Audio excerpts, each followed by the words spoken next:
Assalamualaikum warahmatullahi wabarakatuh. Izin memperkenalkan diri, nama Bagus Yohan Irnando, NPM 22411024, kelas manajemen 22A. Di sini saya akan mempresentasikan materi tentang perencanaan MSDM. Baiklah, pengertian perencanaan MSDM. Perencanaan sumber daya manusia adalah proses sistematik untuk meramalkan kebutuhan pegawai atau bisa disebut demand dan ketersediaan yang bisa dibilang supply pada masa yang akan datang. Baik jumlah maupun jenisnya, sehingga Departemen SDM dapat merencanakan rekrutmen, seleksi, pelatihan, dan aktivitas yang lain dengan baik. Perencanaan MSDM atau Human Resource Planning (HRP) adalah proses peramalan yang sistematik dengan menghubungkan kebutuhan dengan SDM dengan strategi dan tujuan perusahaan. Perencanaan SDM bertujuan untuk memastikan kesesuaian antara tenaga kerja dan pekerjaan, baik dari segi jumlah maupun kualitas yang dibutuhkan.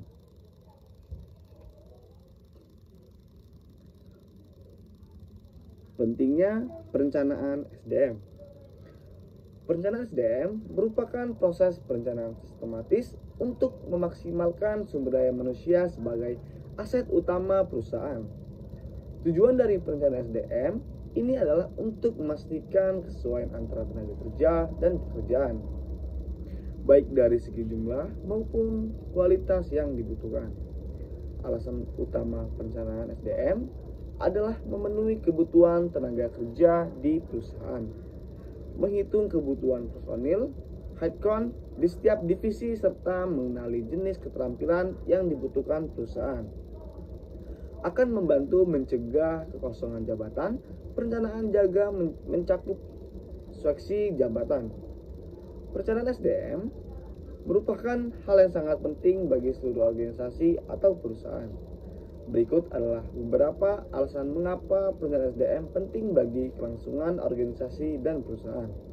Yang pertama, memenuhi kebutuhan SDM dan mencegah kekosongan jabatan. Yang kedua, meningkatkan efisiensi dan efektivitas perusahaan. Dan yang ketiga, meningkatkan produktivitas.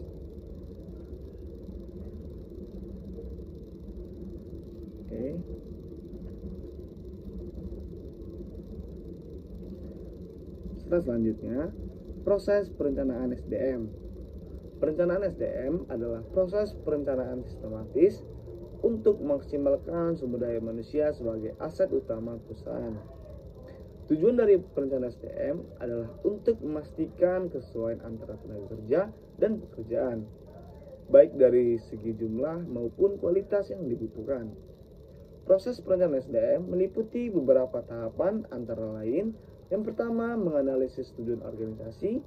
Tahap ini dilakukan untuk mengetahui tujuan organisasi dan bagaimana SDM dapat membantu mencapai tujuan tersebut. Yang kedua, menilai ketersediaan sumber daya manusia.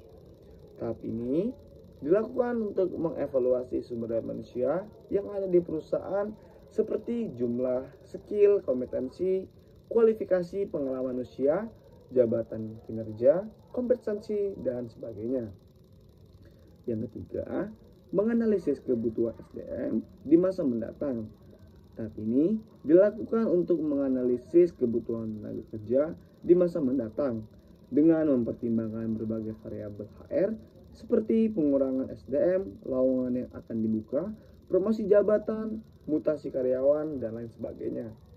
Dan yang keempat, merumuskan rencana strategi.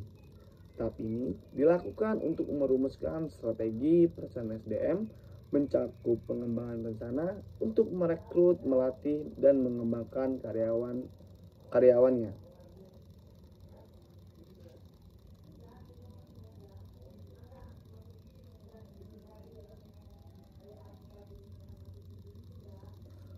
Selanjutnya, faktor-faktor yang mempengaruhi kebutuhan MSDM.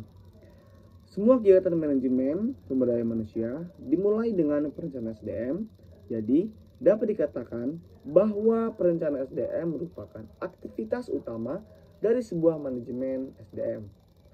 Ketika melakukan perencanaan SDM, seorang manajer harus mempertimbangkan faktor-faktor yang memengaruhi perencanaan SDM berikut ini. Yang pertama, peraturan pemerintah. Yang kedua, kondisi perekonomian. Yang ketiga, demografi tenaga kerja. Yang keempat, isu dan tren sosial. Yang kelima, kondisi politik. Dan yang keenam, kemajuan teknologi.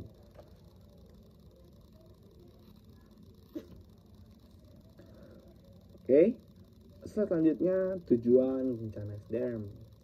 Perencanaan SDM adalah proses analisis dan identifikasi kebutuhan sumber daya manusia dari sebuah perusahaan atau organisasi lainnya.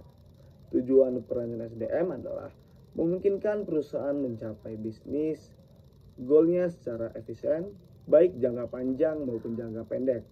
Beberapa tujuan perencanaan SDM yang penting terbagi menjadi 10 bagian, antara lainnya yang pertama memenuhi kebutuhan tenaga kerja, yang kedua menghitung tenaga kerja yang tersedia, yang ketiga menghindari kekurangan karyawan, yang keempat meningkatkan kinerja karyawan, yang kelima menjaga ketersediaan karyawan yang cukup, yang keenam meningkatkan efisiensi biaya, yang ketujuh meningkatkan produktivitas karyawan, yang ke-8 meningkatkan produktivitas karyawan, dan yang ke-9 meningkatkan kepuasan karyawan.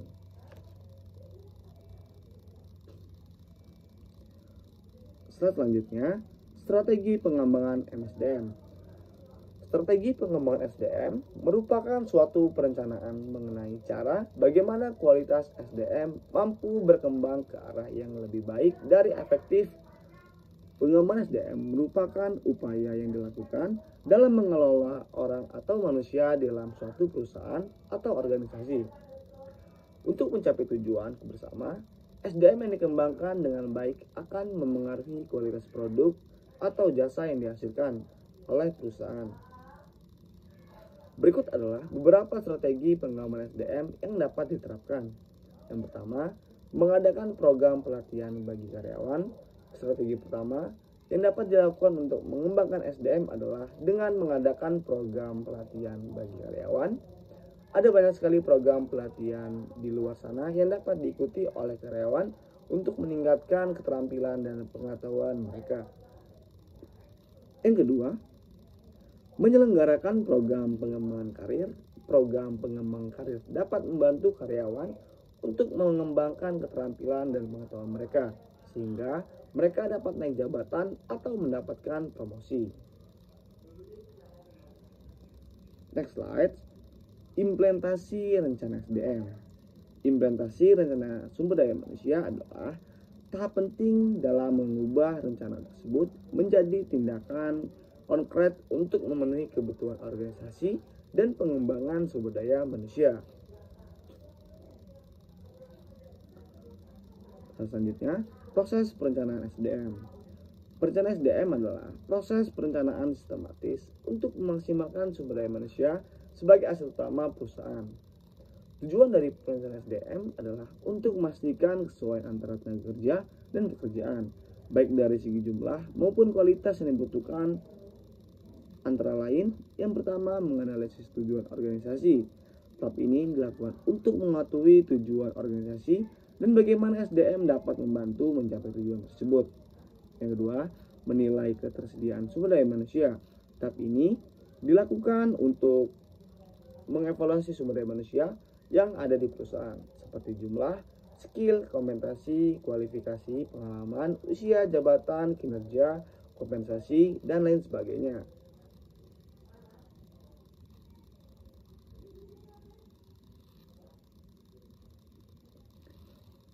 Next, jadi kesimpulannya, berdasarkan hasil penelusuran, kesimpulan dari sumber daya manusia adalah menentukan kualifikasi sumber daya manusia yang dibutuhkan, termasuk jumlah sumber daya manusia yang dibutuhkan untuk mencapai tujuan perusahaan. Proses perencanaan sumber daya manusia adalah bersifat sistematis dan digunakan untuk memprediksi permintaan dan penawaran sumber daya manusia di masa depan. Melalui program perencanaan sumber daya manusia yang sistematis dapat diperkirakan jumlah dan jenis tenaga kerja yang dibutuhkan pada setiap periode tertentu, sehingga dapat membantu Departemen SDM dalam rekrutmen, seleksi, pendidikan, dan pelatihan.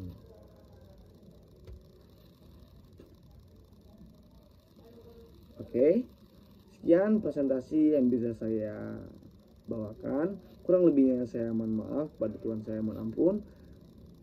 Wa taufiq wal hidayah. Wassalamualaikum warahmatullahi wabarakatuh.